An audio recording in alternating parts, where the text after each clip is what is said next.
With nearly 12,000 tools available, selecting the right MarTech can be challenging. Meet the MarTech Intelligence Reports, free buyer's guides exploring specific platforms, including purchase considerations, leading players, adoption trends, and more. No matter where you are in the purchase journey, MarTech Intelligence Reports can help.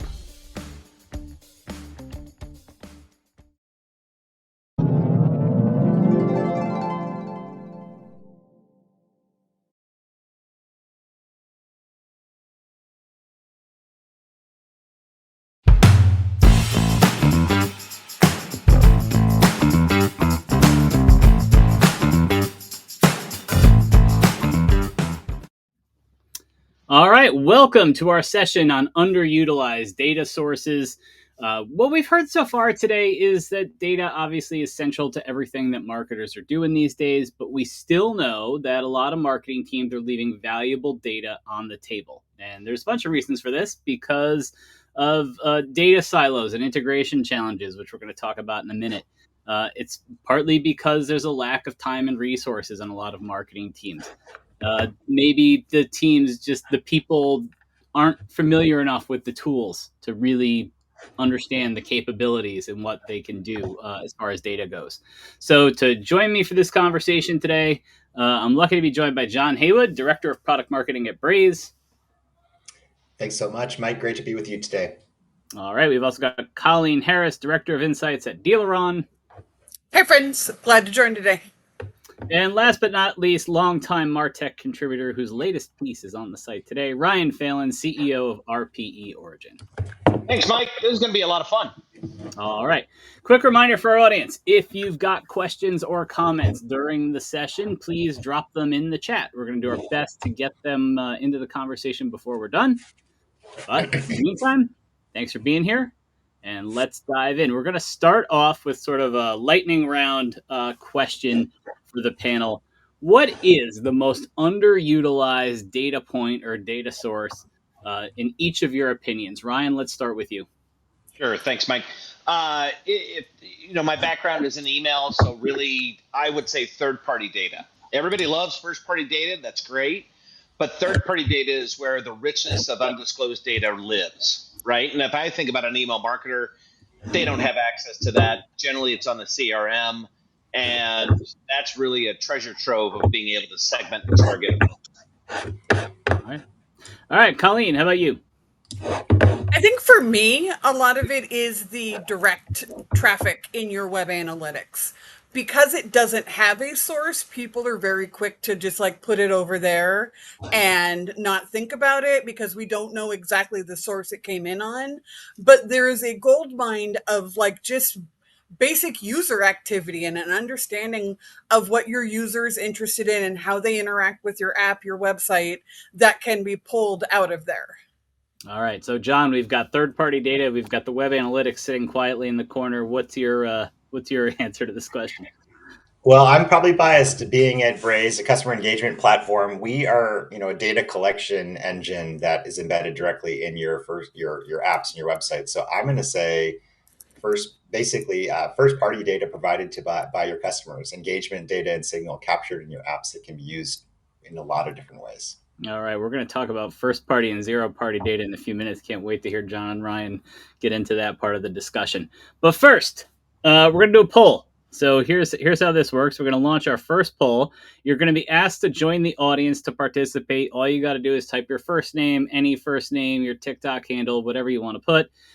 Click on the polls icon in the upper right corner of the video window. I could tell you from previous experience today, if you click on that poll at the bottom, you're just going to pause the video. So make sure you click on the polls thing on the right. You're going to see the poll come up in the right side panel. That's where you're going to be able to vote. We're going to give about 20 seconds or so. So once again, join the audience by typing in a name and then clicking the button. Click polls in the upper right.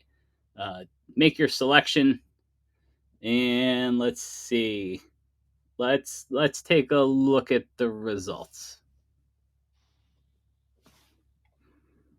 All right, it's silos, and this is everything except for access. Seems like everybody's got access to data, and from there, they just don't have it integrated. John, We just, yeah, or it may not be clean data, but we got access to it. John, what do you see here in the findings? Yeah, I mean it's interesting. I feel like this is changing rapidly. In the past, I think access was a big question and challenge.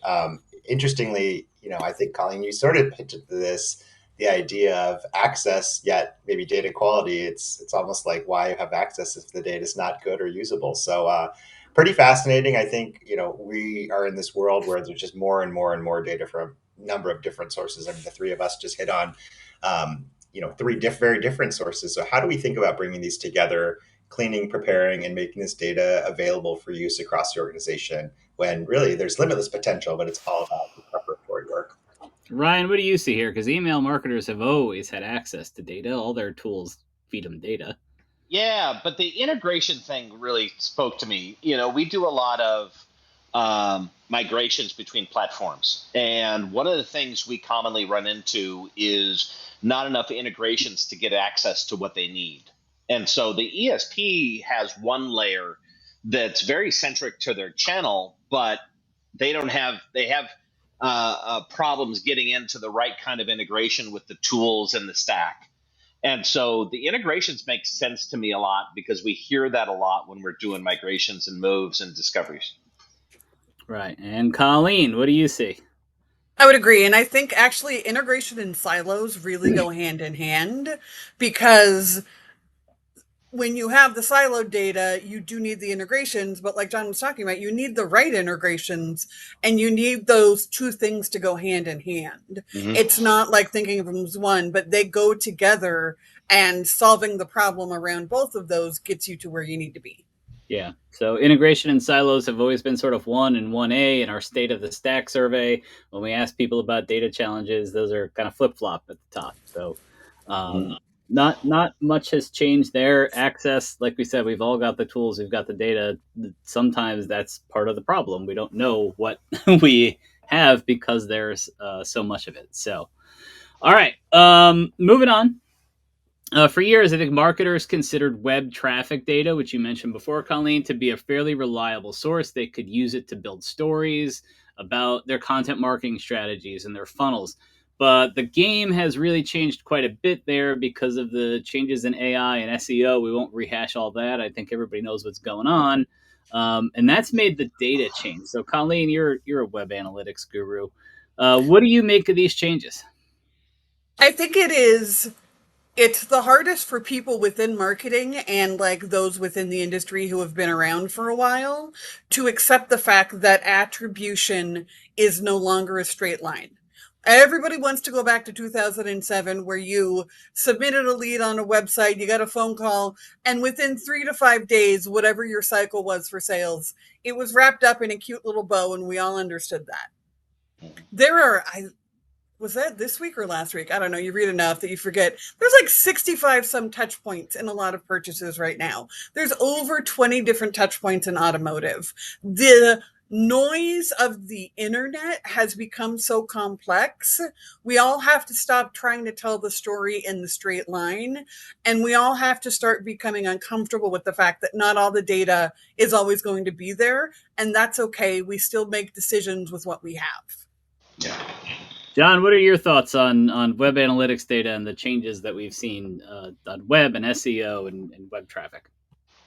Yeah, I'd say the jury. I mean, I'm not an expert as Colleen is, but the jury I think is still out on sort of what is going to happen with SEO and AEO and GEO and these emerging areas. But what's clear to me is that all the work we've been doing to get our arms around data, prepare it for use, clean it, really do our best to get it in a way that it's not only accessible but trustworthy, that it's clean and ready for use is going to be key. And then we keep doing the work we are doing in terms of pushing that out to our teams, starting with centralization of all the data we have. And in a lot of cases, that's happening in data warehouses. Braze is investing tremendously in data warehouse integration. So it's easier and easier to set up syncs that just run in the background or even pursuing zero copy data so that we're not actually copying the data and needing to manage it elsewhere, whether that's customer data, product data, website data, whatever the data source is, the more you can unify it, centralize it, and clean it so that it's ready and accessible with low latency. That's going to be key. All right, Ryan, as an email marketing pro, what are you hearing about people whose web analytics maybe aren't telling as great a story as they did Yeah. 18, 24 months ago? You know what, Mike? Colleen is absolutely correct, right? So I've been in the industry, I think, as long as Colleen has been, in 27 years. And I can remember going to conferences when I first got into the internet, and the speaker would sit there and go, "Your job as an internet marketer is to take the hand of the consumer and guide them through the experience of the website." And that became a very predictable source of pattern. And that was what web analytics was built after, was that repeatable pattern. And from that, you saw lifecycle marketing and a lot of these standardized processes.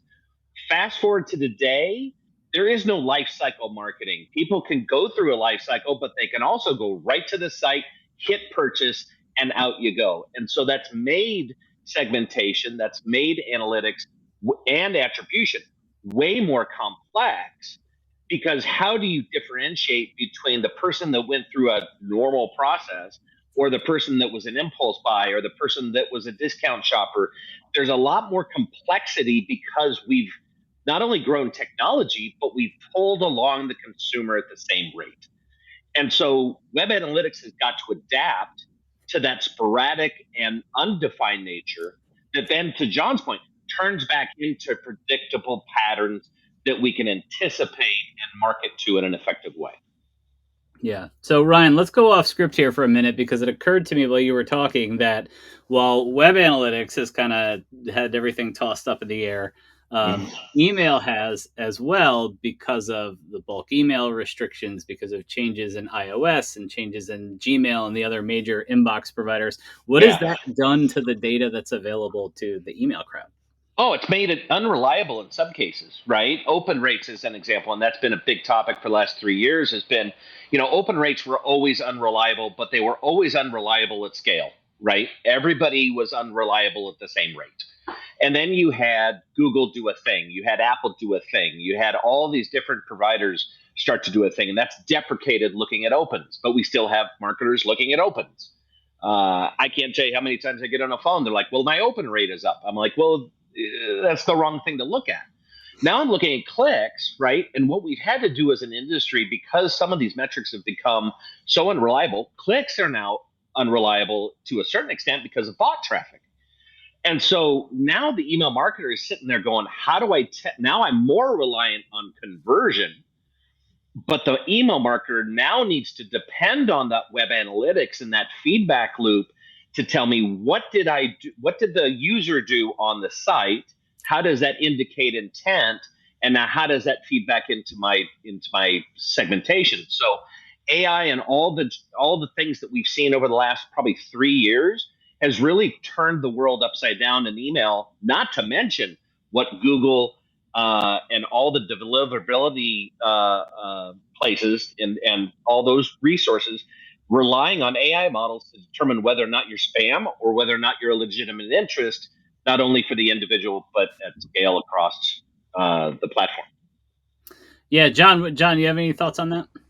Yeah, I think Ryan's points are spot on. And what really strikes me is that the channels our customers are using to engage with us are rapidly changing. And it's only going to continue to change. So, whether you're thinking about, I mean, there's no denying email and web are probably the two most prominent channels.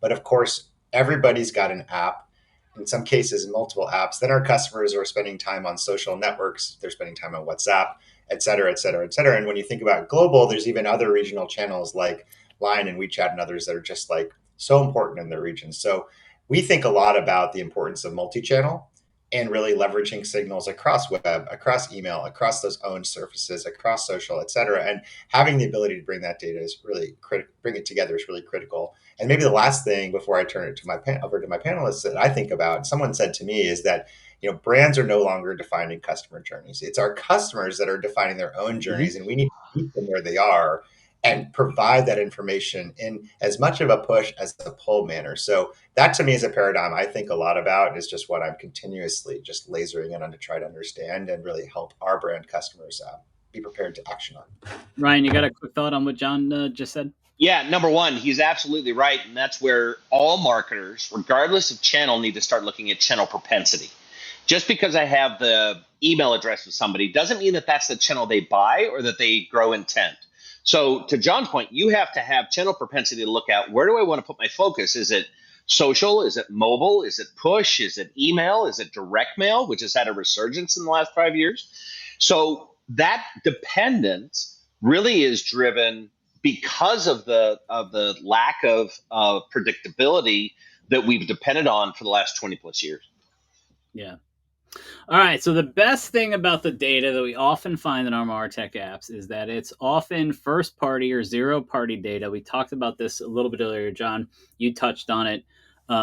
So I guess my question to you, John, Braze has probably been talking to customers about zero party, first party data probably before the whole third party cookie and Chrome discussion ever happened. Is this still an underutilized data area of data for marketers today? I'd say yes, and it's probably an evergreen comment that I think it always will be underutilized. If nothing more than that's a prompt for us all to just think again how we can use zero and first party data. I assume most people know the difference, but first party data is data we have already about our customers. Zero party data is data that they provide to us.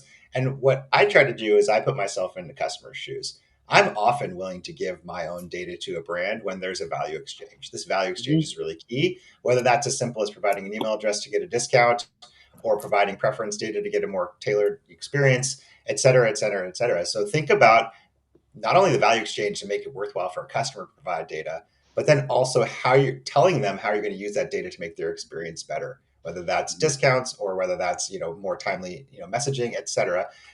Those are the opportunities. So I think being crystal clear about the value exchange up front as a way for people to feel comfortable sharing their data with you and give you more data is a really key opportunity.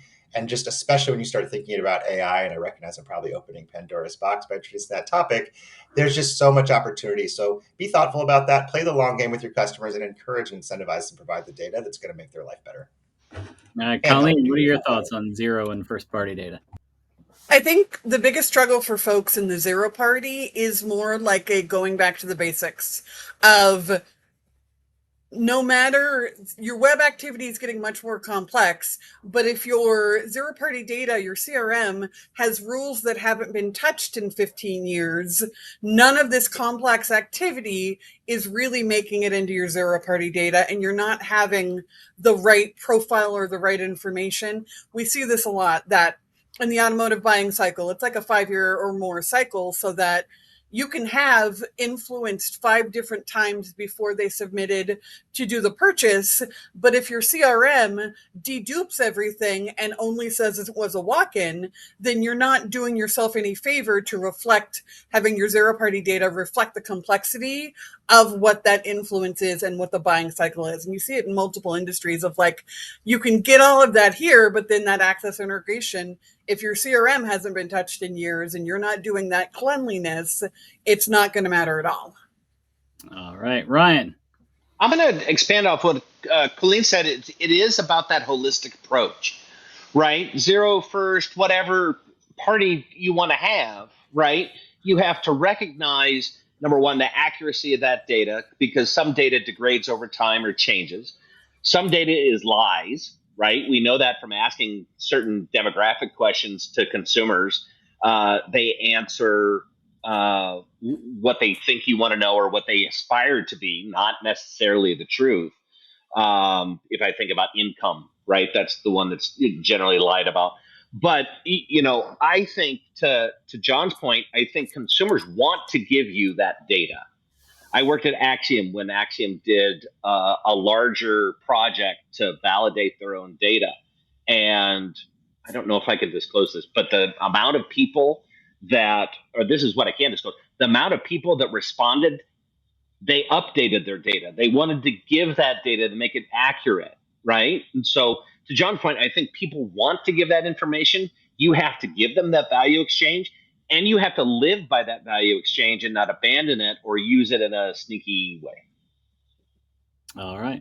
Since John did open the Pandora's box of mentioning AI, and AI's got a lot of applications here, let's ask another poll question. So let's open up the poll once again. You put in your name, join the audience, click on the poll button. The poll's going to appear in the right rail Choose your answer. I saw in the session before us, they were predicting what answers were going to win. We're asking you about your use of AI here. Is it advanced because you've got access to all the tools? Is it advanced because of people? We've all got like our AI Yoda, it seems. Is it beginner level, or are you at the what's AI level? Ryan, what do you think is going to come out on top here? Beginner level. All right, John. I think we're all beginner levels. That's true too. And John, I think we need it's advanced only because it's the Emperor's New Clothes and everyone talks about it, but nobody really knows what it is. I'm going to go with advanced beginner because I think I think Ryan's point rather about us giving aspirational answers when providing our data is key. So we're going to go with that. We're all aspiring to do more. All right, let's see the results.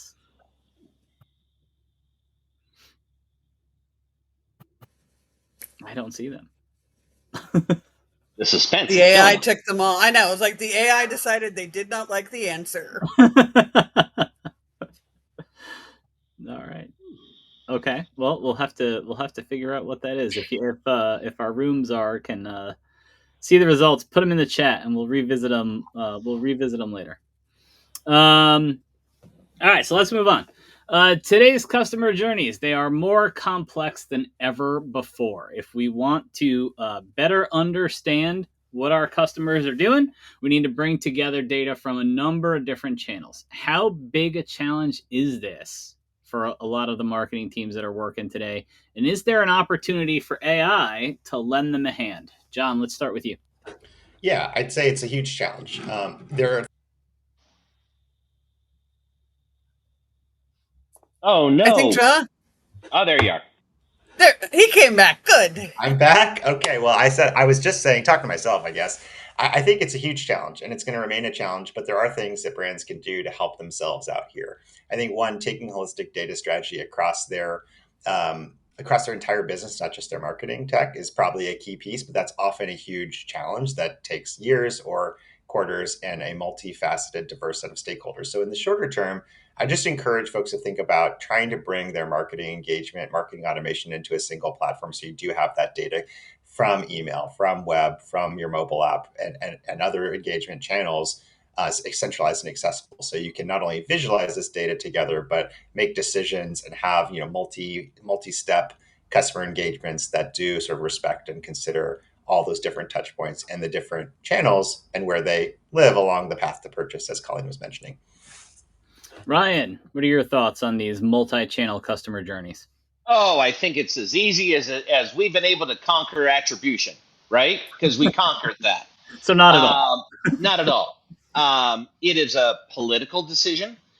It is a teamwork decision. It's a platform decision.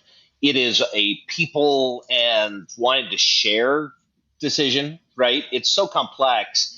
It's the same kind of argument that we used to tell companies when they wanted to develop an attribution model, and saying that the executive, the C levels, had to command it and get everybody in line because we needed to stop the infighting, the politics, right? Now, can AI help with that? Absolutely, right? It can take in all the data and process it at a much faster speed and help the objectivity of what we need to see in this predisposition of the consumer and channel. So I think it has to happen, right? To John and I and Colleen's earlier comments about how analytics has got to change into giving attribution across different channels because that's the nature of the consumer. So I think it has to change. It's just the determination and the leadership of an individual organization to step up and say that has to happen. All right, Colleen, what are your thoughts? I think it also, and I see this a lot with AI, as forward thinking, futuristic as it gets, it also in parallel is just a reminder to go back to the basics.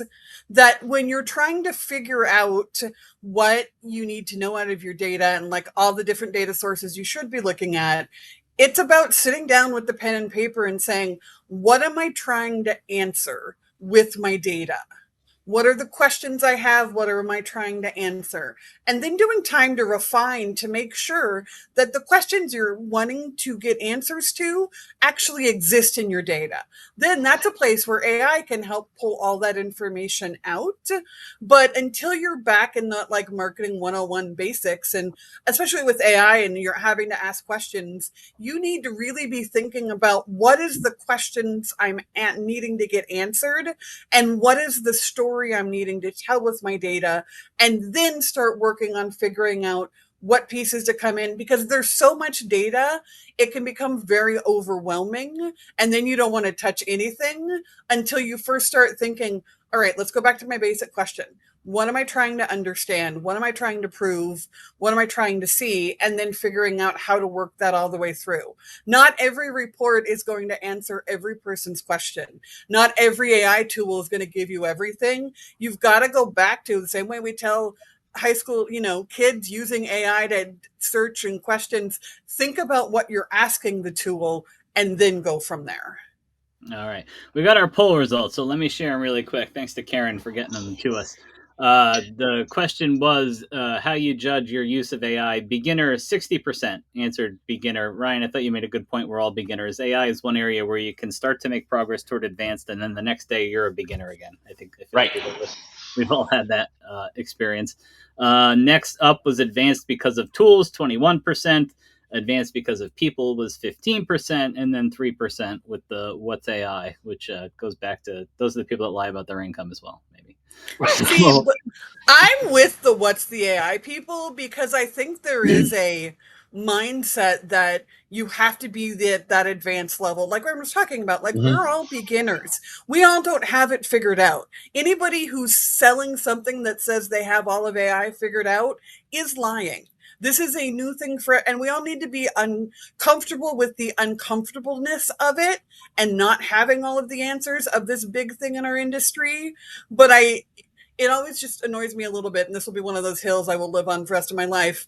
It does just, if you're not there, it doesn't mean that you're behind. It doesn't mean all of these things. Nobody has this figured out, and we're all trying to figure out what it actually means. all right, we have got. I see questions; they're everywhere. So let's get to Q&A so we can get through as many of these questions as we can before we run out of time. Um, let's see. First question is from Amy. What tools can you recommend for data hygiene across all integrated systems? Data hygiene, we saw it in our poll here. We've heard this before, uh, especially in the age of AI. You're building stuff that is going to use your data to go and talk to your customers. And if that data is wrong or it's outdated or it's got some other problem, that's not good. So what are folks doing for data hygiene these days? I look and say, where is your data going to be living? Where is the end result for all of your data? And then base tool selection off of that. Like if you're ending everything, if you're leveraging Telium, is a different thing if you're leveraging Adobe. So where are you ending all of your data, and then figuring out what's the right way to like have data hygiene within that system? Because so many tools, like John was talking about, and Ryan was talking about, don't play with other tools. So you need to make sure that wherever your end home base is, those tools work. The other thing I'd say is, I mean, using the big data houses is a good start, right? It used to be that the big data houses had 99% of the of information. No, sorry, had information on 99% of the population, right? And so what you really want to do is look at what is the source of any tool that you're going to use to augment or hygiene your data, because it's all not their data.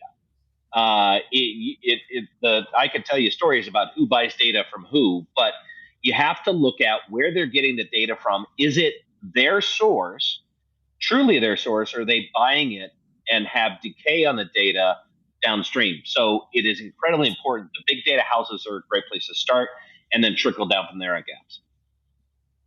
All right. John, anything to add to that? Yeah, just that I think some of this is still shaking out. I think the point about making a decision about where your data is stored and what the inputs to that data store are are really key. We're seeing a lot of momentum around cloud data warehouses in particular, but of course, Telium and Adobe were mentioned. CDPs can and do play an important role in the landscape. And then in some cases, downstream providers like Braze offer our own identity resolutions solutions that are specific to the marketing customer engagement function. So I think there's different places you can do it, but it kind of does require stepping back and determining what pieces you have on the board and what's the future of your tech stack going to look like.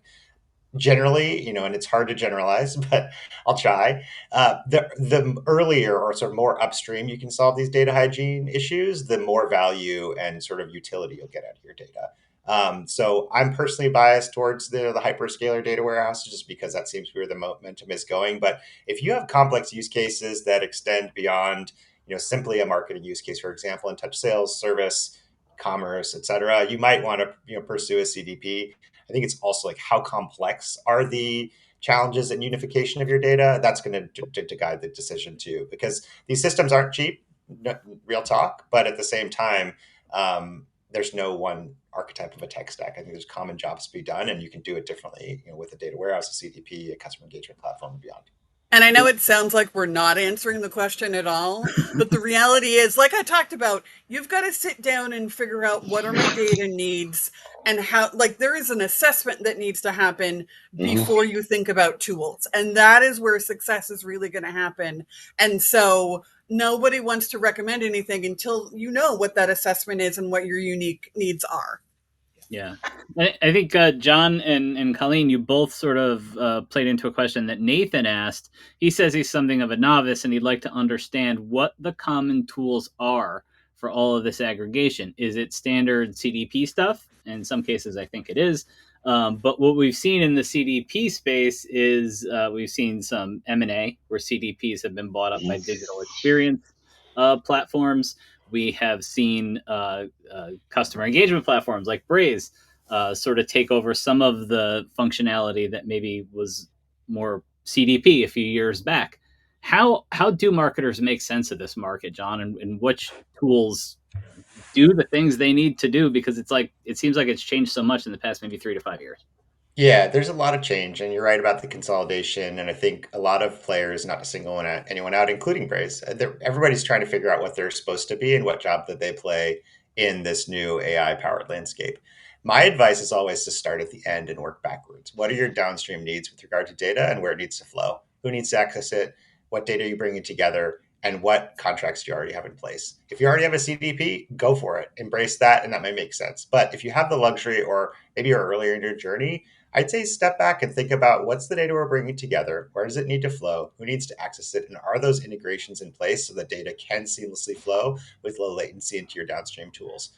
Because it does take all of these components to kind of get it right, not just bringing the data together, but preparing it for use, ensuring that it can go where it needs to go and the people who need to access it can access it, and ideally access it without dependency or reliance on tech teams. Because while that can work, it slows everything down. Your data can be outdated, and the downstream customer experience can be poor because you're using 2-week-old data that you needed an engineer to pull a segment together for. So start at the end. What's your use case? And then work backwards to figure out what the composition of the tech stack looks like.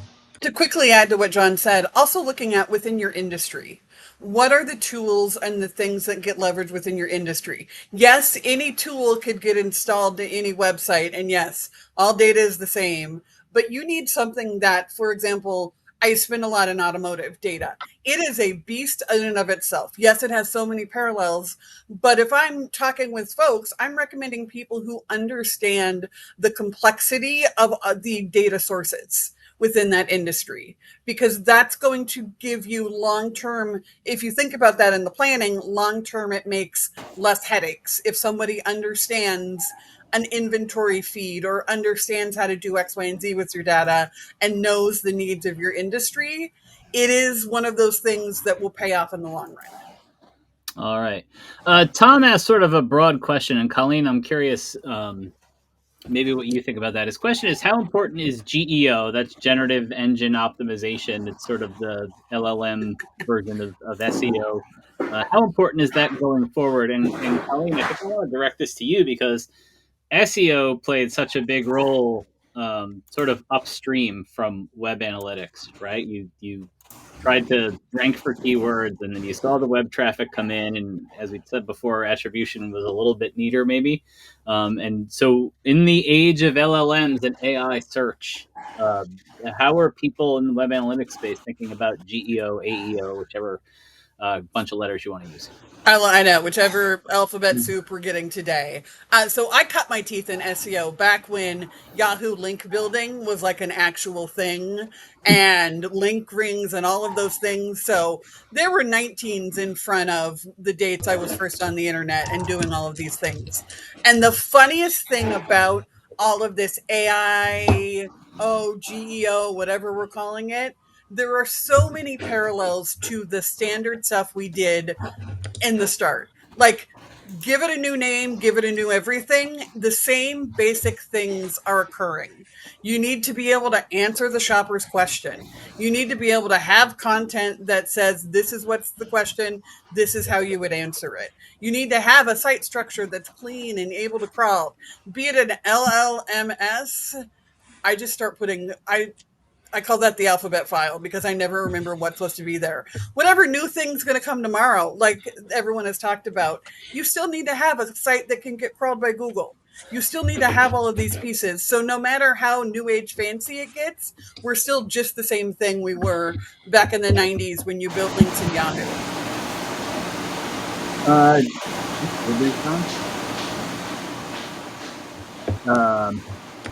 John, what are your thoughts on using? Well, let me start here. What are you hearing from customers about GEO, AEO, whatever we want to call it? Well, first and foremost, this is like every CMO conversation I'm part of uses and focuses on these alphabet soup, as Colleen, I think, eloquently put. I agree with that. The more clear you can make your data and your content to these crawlers, whether it's search or whether it's LLM powered, because they are investing in more things that look and feel like search, the better. I'd also say this is an area where I'm a little out of my depth, but just as I try to follow it, I'm seeing tons of authority placed on communities like Reddit. And we all see the sensational examples where someone's told to put cheese in their pizza because of a 10-year-old post. And hopefully that's the exception. They'll get it right over time. Excuse me, put glue on their pizza. If you don't know what I'm talking about, hit me up after. I'll send you the link. But, communities like Reddit, and there are probably others, are seen as very authoritative. And that's just a reminder that as you're thinking about brand building, it's not only about your own platform and channel, it's about having a presence in these nascent, or maybe not nascent, but emerging channels and platforms where there's conversation going and signal can be extracted to inform the AI about what you offer. Again, it's a bigger thing and maybe adjacent and separate from data, but don't be afraid to lean into the conversations that are happening. I think that's just generally like a good strategy if you have the resourcing to do so. And since you've had a lot of conversations about AI, John, let me throw a question from Tom at you. Do you know anybody who's using AI personas for stakeholder insights? I personally have tried that. I used a synthetic research firm to see how it worked with, they're called Evidenza, and I had a good experience. I think there's some interesting chicken and egg questions around, AI-driven personas for, what you learn. I did a study that, I did deliver on the promise of, faster insights for a fraction of the cost, where we gave, really interesting kind of as comprehensive data about who we were trying to reach and ask questions as we would a panel. I thought it was interesting. In some cases, it did validate what I already knew. So I wasn't sure if I was feeding it the answers as opposed to telling me novel things. Where I think can get really interesting is maybe not necessarily as valuable in terms of persona development, because I think you might have I don't know, Tom, your background or what you're working on, but you might have a handle on that already. What I would say is behavioral insights on the back of AI personas can be really interesting. Things like, maybe that extend beyond what you already know or might be contained in a customer profile. What do you read? What are you thinking about? How do you respond to this kind of thing? So think about behavioral with regard to AI. That's where I would go if I do it again. Ryan, in 30 seconds or less, do you know anybody who's using AI personas? No, but I'd love them to start. If I think about replacing data sciences, AI is the fastest way to go. But a lot of the companies we work for, financial services and bigger box retail with a lot of privacy concerns, have problems with investing in AI platforms that'll allow them to do that. And I think the persona thing, like a lot of it, requires the sniff test because it is having spent way too long thinking about how people buy a car and then seeing some of the persona data, it does a really good imagination of what it should be buying a car, but it's doesn't align with how people actually shop. So it's one of Right. those pieces, like with all AI pieces, it has to go through the sniff test. And I think that's yes, the persona could make a really good model and give all this behavioral targeting. But if it's something so personal for the shopper, like with buying a car or making a big purchase, all persona thoughts go out the window because now you've got human emotion, which they still haven't figured out how to emulate. All right, that'll be the last word. Thanks everybody for joining us. Thank you for our panelists for this great discussion. Please take a moment to rate this session before you leave, and to get to the next session, which I highly recommend on reimagining your MarTech stack, click the red button in the Dig Deeper tab, and that'll get you over there in just 5 minutes. Thanks again, everybody. Join the MarTech conference November 4th for one powerful day of real-world strategies and live expert insights. Scan the QR code on screen to register now for free.